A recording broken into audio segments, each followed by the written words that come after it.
Hey there, it's me, Lisa Lillian, and we just finished recording an episode of our podcast.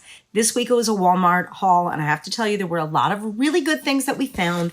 One of my favorite things, Nature's Premium Fruit Pearls, lemon and cream. These are like, a modern day Dippin Dots. Remember Dippin Dots? So each container has only 70 calories. They're like little tiny, adorable circles of lemon and cream.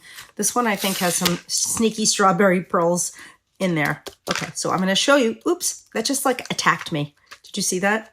It's literally attacking me. Anyway, these are like little tiny pearls of lemony fruit balls with like vanilla ice cream creaminess.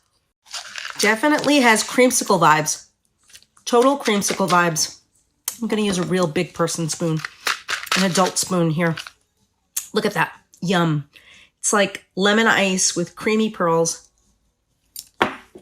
70 calories for the whole thing.